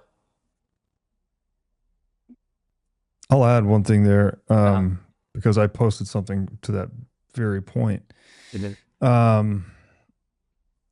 I don't know when this was done, but there was a period when people were looking for game theory optimality of the prisoner's dilemma. Right. And for a long time, it was thought that tit for tat was the optimal strategy. So you basically just, if your opponent defects on the or betrays you on the last turn, then you betray him on the next turn. And if he cooperates, then you cooperate. So you always mirror your opponent. But at some point, some mathematician discovered that actually modified tit for tat outcompeted tit for tat. And modified tit for tat was something like, you know, every 10th Yeah. turn, you could like, not 10th turn, 10% of the time you could forgive, something like that. Did it? And so that you wouldn't get stuck in these doom loops of like, oh, someone betrayed you and they just betrayal all the way down. You know, Did it's it? like the forgiveness actually added to it, made the collective outcome better. And so there's a Christ thing in there somewhere. It's like, you know, learning that And if you try to trace back human history and like give everyone their fair share and penalize everyone that's ever done anything wrong, it's like we're all doomed, right? Because all yeah, of our ancestors, we have no idea. Like it's an right, untraceable bloodbath. right. So there has to be some grace and some forgiveness built into the social fabric for us to deal with entropy. Yeah. To add to that, the Old Testament, like one idea in the Old Testament was an eye for an eye, which maps 1 to 1 to tit for Mm-hmm. tat. And the Yeah, new and the Hammurabi, right? right, and then the New Testament introduced the idea of forgiveness, and I think that maps directly to us as a civilization discovering like the game theory of optimal living. Right, you start with tit for Mm-hmm. tat, eye for an eye, and then through Mm-hmm. many iterations, you eventually realize, hold on, the optimal solution is generous tit for tat. Right. Bingo. So you trace, it's all encoded symbolically, metaphorically and Mm-hmm. allegorically, but it's tied to, you know, it's tied to game theory at the end of the day. Yes. Yeah, and then those moral precepts become encoded in our legal systems, right? Like Right. innocent until proven guilty, um, due process, all of these things kind of have this encoded Christian thing where the individual soul is somehow more important than any, like the individual is sovereign above the state is like one of the founding ideologies of the constitutional republic that is the US. Now, is that the case today? No, we've corrupted ourselves, but at least in the Constitution, it was a Christian document. Yeah, I love that it starts with we the people, so Mm-hmm. places emphasis on the individual and the people, Mm-hmm. not the state. Yes. So it puts the individual as paramount. Mm-hmm. Um, but yeah, so I think Christianity is more of a game theory focused religion. Mm-hmm. It talks about how to escape this prisoner's dilemma, and the way you do that is by sort of like embodying the values of Christ. And then here are the teachings of Christ, Mm-hmm. how you can escape it. I think other religions also do, let's say, also address like a fundamental aspect of reality, but not necessarily the same aspect of reality. So, for example, if you look at Taoism is all about the flow and aligning Mm-hmm. yourself with the flow, Mm-hmm. and the flow is like essentially how energy flows in the universe. And I find that it ties very deeply to Bitcoin, right? Because you either align yourself to Bitcoin, to truth, or you can resist it, and as a result, go through pain and suffering. Mm-hmm. So I think all religions fundamentally encode, deep ideas about the universe and how everything ties together. That Mm-hmm. I think by looking at these religions, it can help inform, I guess, the scientific endeavor moving Mm-hmm. forward and our relationship to the world at large and to each other. Yes. Yeah. I've heard Taoism called the religion of flow. Yeah. And I really appreciate the emphasis that the Taoists put on the limitations of words. The It's something like, the Tao, which we call the Tao, is not the eternal Tao. right, right. So it's like appreciating all of those aspects of reality that are not reducible to language. And for me, like, although I discovered Taoism before Bitcoin, there was a lot of resonance there for me because, like, in trying to describe Bitcoin and define money, Right. you like very quickly run into the reality. Oh, wait, action is what's primary. words are useful means to an end, but they don't fully map the territory, so to speak. So there's like this kind of radical epistemic humility that comes, I think, from both Taoism and Bitcoin. That's it's interesting that it comes from both of those places, but it also feels like a very necessary part of maturation. It's The like you need to really. I know me as a younger guy, like I thought I the knew way more. It's the Dunning-Kruger effect, right? When you don't know the, much, you think you know more than you know. But the then as you grow older and yeah, hopefully a little wiser, right, you become more Socratic, and yeah. the only thing I know is that what I do not know, kind of thing. And so, I, yeah, I think that idea of the Tao that can be spoken as not the eternal Tao is just tied to this idea of trying to encompass the absolute, and yes, you can't encompass the absolute because it's the absolute. you You're cannot just relativize the absolute. Yes, one aspect of it. You're made in the image of the absolute, but yes, you're never gonna reach that absolute, I guess, exactly. view of everything. So Yes, which again is humbling, right? It's like, and again, a definition of wisdom is like knowing what you do not know or cannot know. So like it the sort of puts you in your place when you take that idea seriously. yeah, I mean, the best you can do is act with the information you have to the best of your ability and goodwill, Yeah, yeah, and then the absolute emerges from all the people doing the same. hmm, I guess that's the no kingdom of heaven, so to speak. yes, yes.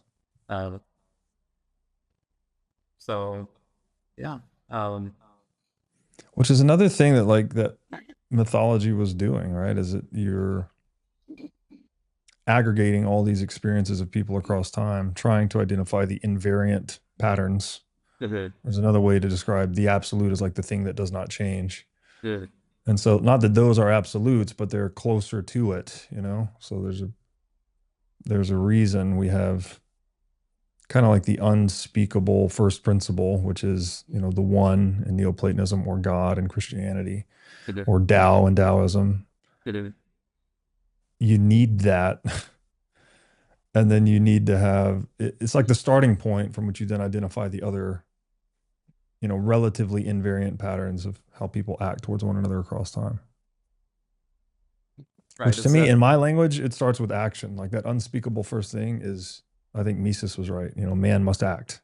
So the, action as such is like beyond words, because even to use words is to act. So you the, can never stand outside of action as a conscious human. So that is like the first principle.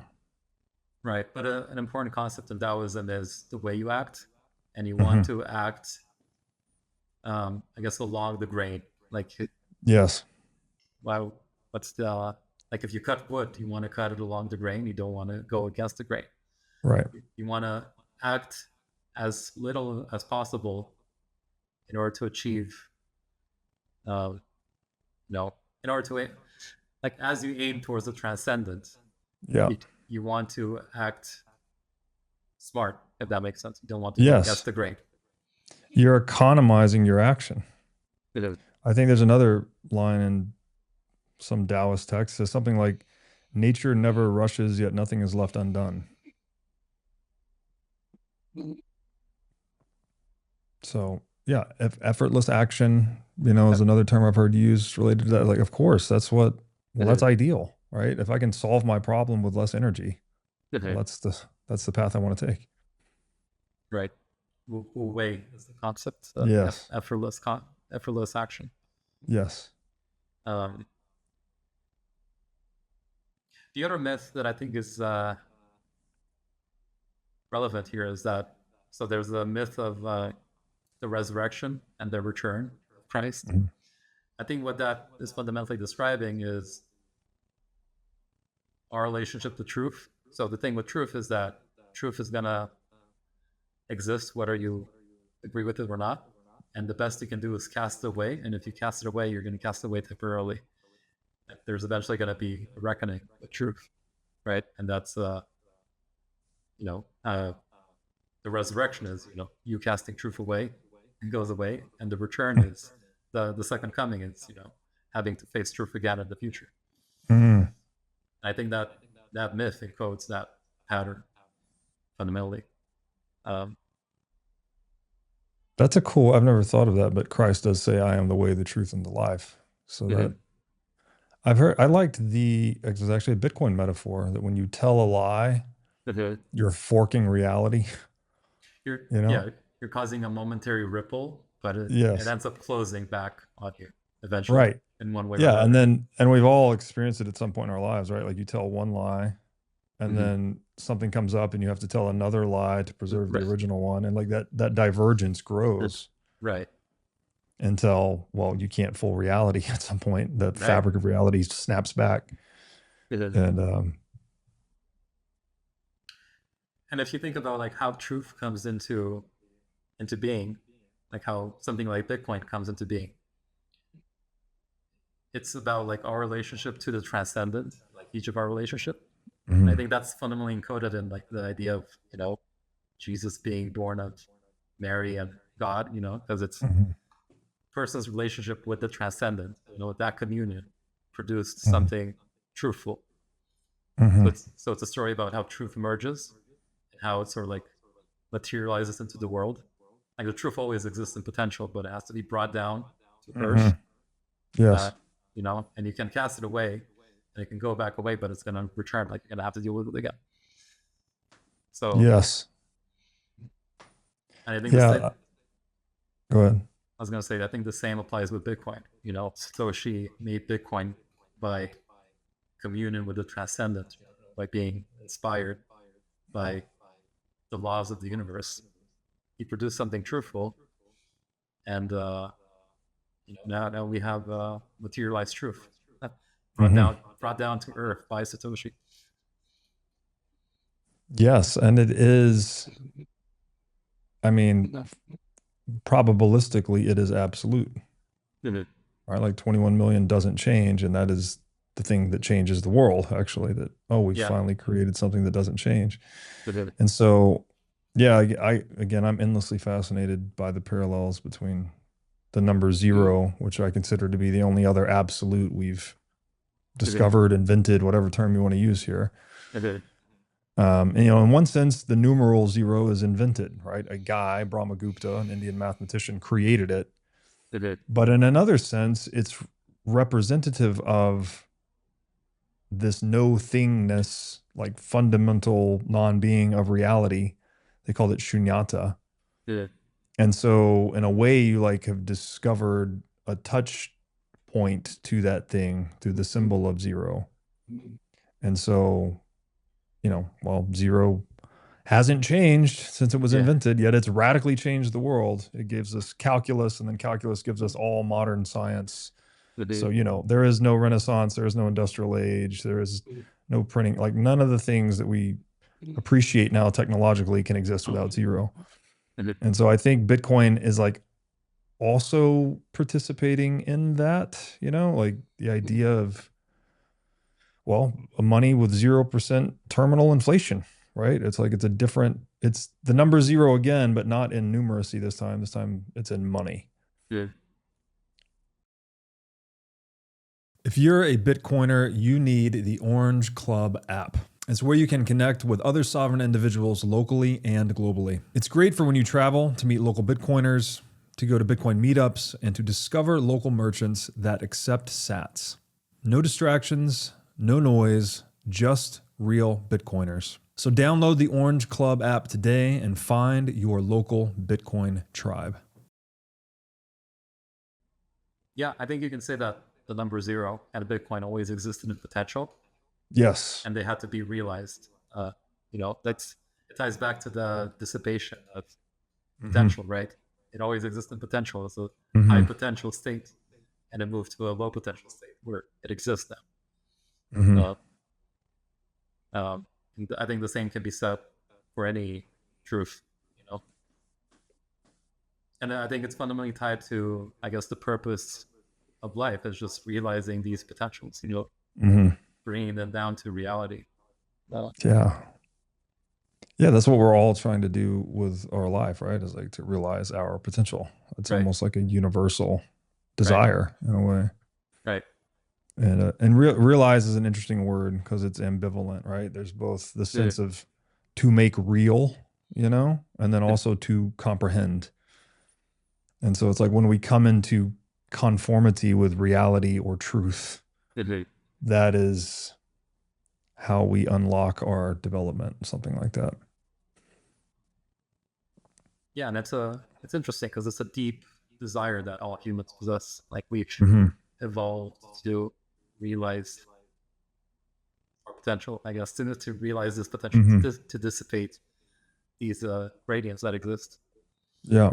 Uh, so yeah, it's pretty fascinating. Um, let's see. I guess this also ties to the notion of free will. So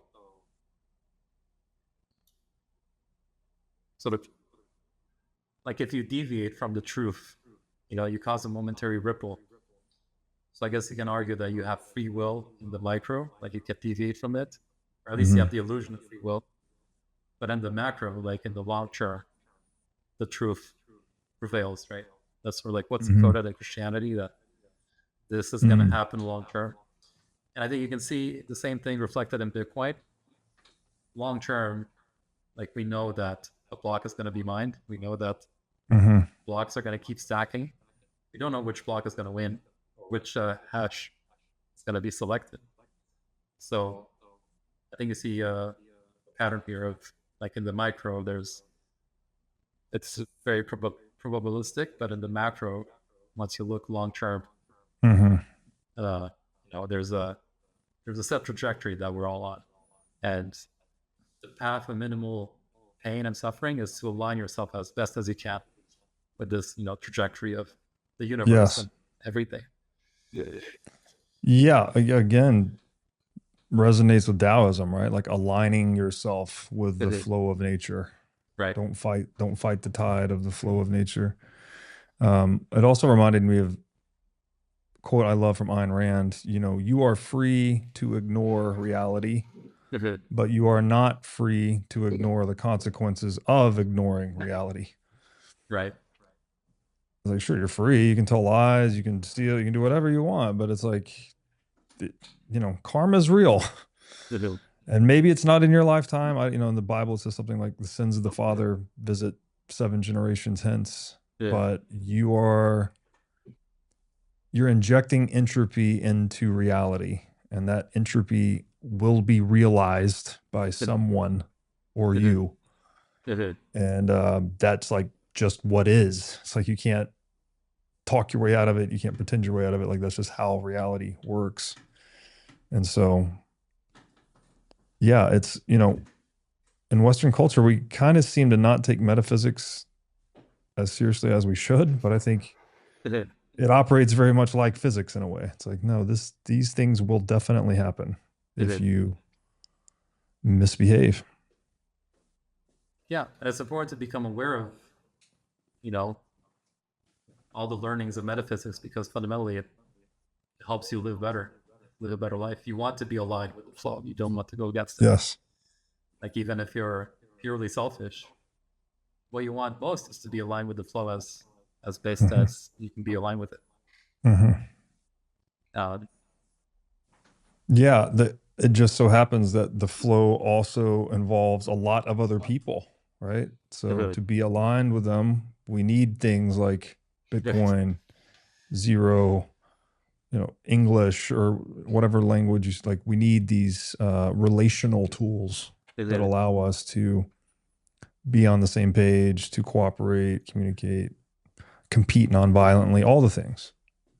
yeah, and I think you can argue that tools help us offload a lot of work onto them. So with Bitcoin, Mm-hmm. we're offloading a lot of the work that we Yeah. previously had to do onto the system. And I think that allows us to fundamentally allows us to align ourselves better with the flow, with this Yes. truth, you know. And then once you're aligned with the truth and with Bitcoin, your whole. Well, I mean, no one can be fully aligned with the truth, but I think with Bitcoin, you're aligning yourself closer to it just Yes. by participating in the network. And then you can see everything through, it's like through orange tinted glasses. It helps bring everything to a higher resolution. Yes. Just by virtue of you aligning yourself with this thing. So true. May sound woo to people, but I mean, even in just like a very simple, your decision to consume or not, how Bitcoin is so clarifying about that. You're like, okay, do I want to buy this, whatever, I don't know, $100,000 car? It cost me $100,000 today, and maybe that's one Bitcoin today. But that one Bitcoin that's been compounding at, whatever, 40% for the past 10 years, it's going to be $1 million in 7 years. So like, do I really want the car? Like, it's basically going to, if I buy it now, it's costing me $1 million in 7 years. So it's like it causes people to be more prudent, basically. Right. And so. And it moves us away from consumerist culture to a culture where I guess we start thinking about the metaphysics of life more deeply. Of course. When we have more savings, lower time preference, more leisure, more of our life is spent doing what we want to do. Well, then people will naturally gravitate to their interests, and they'll talk on podcasts and read books and go to conferences and, all the things. So. Yeah, 100%.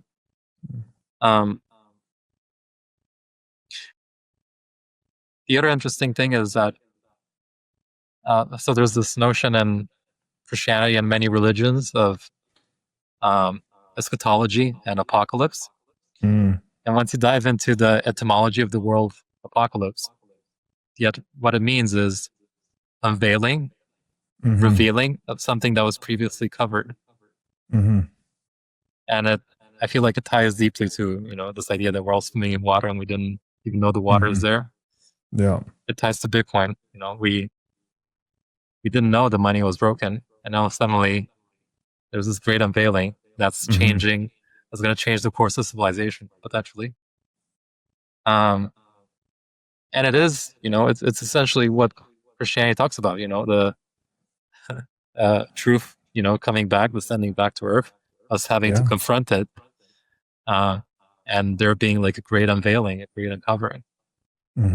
And I know it sounds crazy, like when you tell people that Bitcoin is that, or it's one of the things that it does. But I just don't see how it's not that, if that makes sense. Yeah, I think the more you think about it, it seems less likely that there'd be some supernatural, guy in the sky coming down on a cloud and shooting lightning bolts or whatever that supernatural version of the rapture you have in mind. I think the Bible, because it's been so, it's such, what do you even say about the Bible? It's like, it's part of our consciousness basically. And it's, it seems like it'd be pointing to something true. There's a lot of truth in there. So I don't see why Revelations would be untrue. And so if it's going to be a true event, then it needs to be rooted in the practical world. Right. It seems like the most likely outcome, actually. So, does it sound crazy that Bitcoin is Christic? And maybe, but maybe, some of these, well, this goes into alchemy, perhaps. I know we didn't touch on that, but there's the idea of the philosopher's stone. Yeah. Right. That alchemists pursued for centuries, and it was said to be the incorruptible substance. It was going to be, there's a lot of things said about it, but one of the things was it would serve as an antidote to tyranny. It accelerates personal transformation, like it purifies the soul of the person that interacts with it. And it was like the principles of Christ in matter, or in a tool, basically. Yeah. And so a lot of that, I think, resonates with what Bitcoin is, that we're just maximizing that idea that we already talked about, that's in the Constitution, that the sovereignty of the individual is superordinate to the state. Well, Bitcoin makes that a lot more real, basically. And I think that was core to Christ's teachings as well, right? Love thy neighbor as thyself and love God above all. Yeah, so I think the idea there is that we elevate ourselves spiritually by existing in relationship to truth. So in the case of Jesus, you Yes. have to establish a relationship to Jesus, which symbolically represents truth. Hmm. I think the philosopher's stone um, idea is sort of like tied to the fact that we evolved in relationship to gold in a way, because Hmm. we needed money in order to scale, and gold allowed us to scale. So it was this sort of like incorruptible substance that Hmm. allowed us to scale, and it elevated us, as a species. And I think, the philosopher's stone is trying to it's trying to I guess point to that symbolically. Hmm. Um, and I think alchemy happened in a time where I think you can say pretty confidently say that not everyone knew exactly what the truth is or what the philosopher's stone was. They were just trying to point towards the transcendent, and they Hmm. knew there was something about establishing a relationship with an object, like gold, that can help elevate you spiritually. So then the question is, okay, is there something deeper there? Is like some other object that can elevate us even more than gold? Hmm. I think you can interpret it that way. Um, I think you can argue that's happening with Bitcoin now, because now we're in symbiosis with this thing. Yeah. We're in relationship with it, and it's elevating everyone that's in the network spiritually. I would say, Hmm. Hmm. at least Yeah. that's been my experience. Yeah. That again, we're just grasping at it with metaphors, but that digital organism that's also digital gold. It's like a digital golden organism. Yeah. And yeah, it's radical, right? I mean, there's like I don't know where, like the fact that we are part of we are Bitcoin, right? Like if Hmm. you hold Bitcoin or you think about Bitcoin, whatever, it's like you're part of the whole system. Hmm. So there's no bright lines. It's like, oh, this is where Bitcoin stops and you begin. Hmm. Again, kind of like the internet, other I've heard the term hyper objects thrown around where like you can't delineate them very easily. Hmm. Um, but yeah, well, we know the corruption of money is like the biggest engineering problem in the world. And we know that Bitcoin apparently is a solution to that problem. So why wouldn't it be one of these like Hmm. mega, we end up with religious language basically to Right. describe the profundity of it. Yeah, I think the fundamental lesson there is that uh, you elevate, we elevate ourselves as a species by establishing a relationship to truth. Yes. And gold represented truth because it could encode all this information to a high degree of fidelity. Hmm. And that high degree of fidelity, that information encoding, is helping us as a species, or it helped us as a species. I think now we have an even higher fidelity encoding of that Yes. information through Bitcoin. So I think that's fundamentally what alchemy tried to point to, like symbolically. Yeah, I think you're right. It's a higher resolution depiction of truth. Yeah, and just by existing, it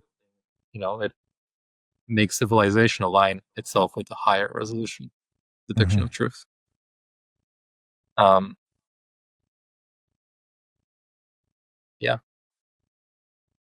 I think Yeah, that. no wonder so many Bitcoiners are having babies and finding God and doing all kinds of other cool stuff.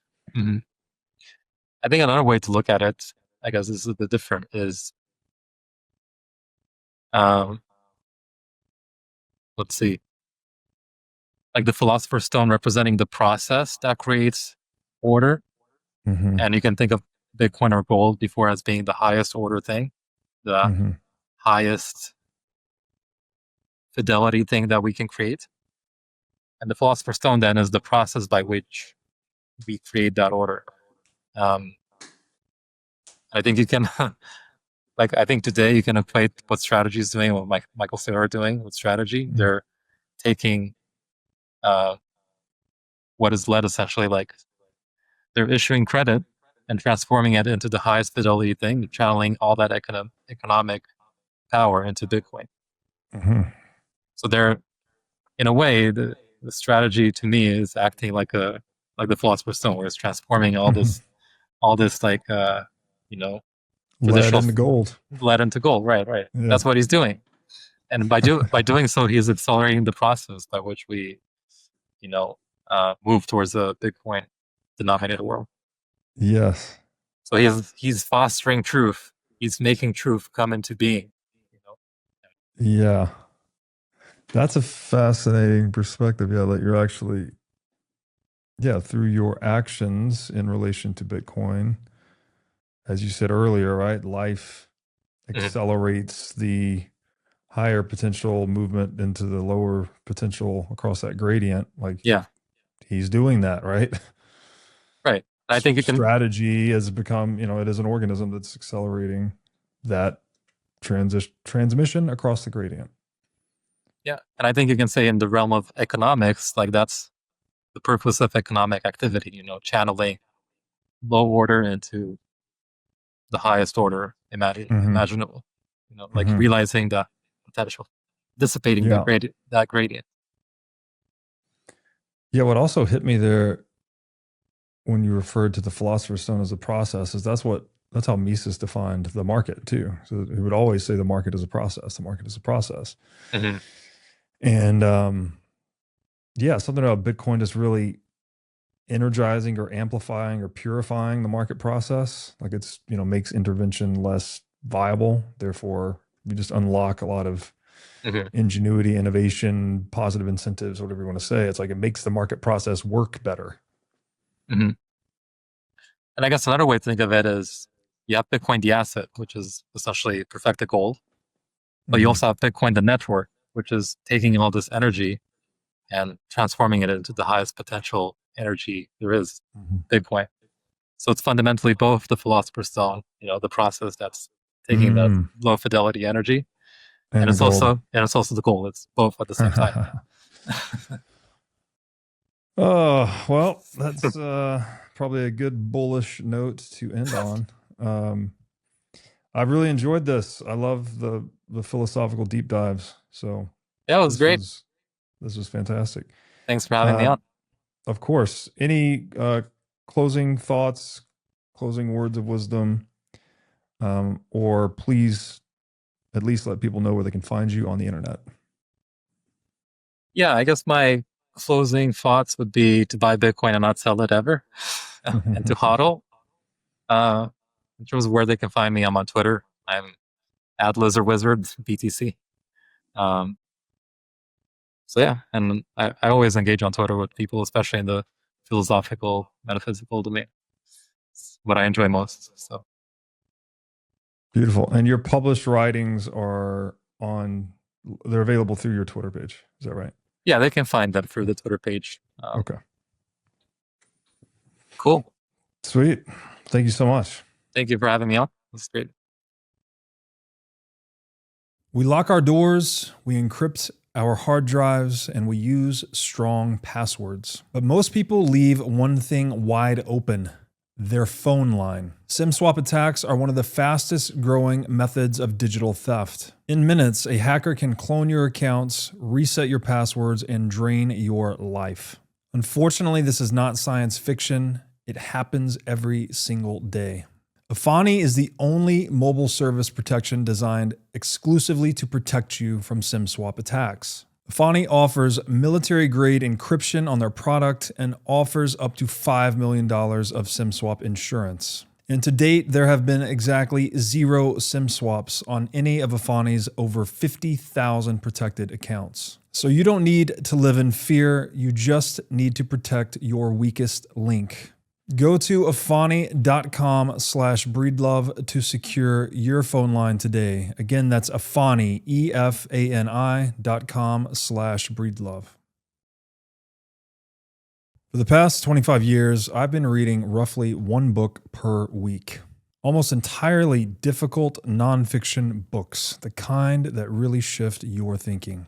Books on physics, money, power, psychology, spirituality, and philosophy. The real stuff. But I get it. Most people don't have time to read 50 books per year. So I hand-selected my favorite nonfiction books and distilled each one of them into a course that you can take in 50 to 100 times faster than it would take you to read the entire book. Each course gives you the key insights, mental models, and frameworks that matter. We launched with 15 book courses, and we are building toward a library of 100 by the end of year 1. So if you are a seeker of truth, wisdom, and personal growth, then my book course is for you. To sign up, go to course.breedlove.io. Again, that's course.breedlove.io. Thanks for watching.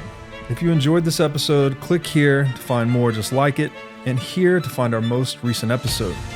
Also, make sure to like this video to help shine light on the corruption of money, and be sure to subscribe to this channel to stay connected.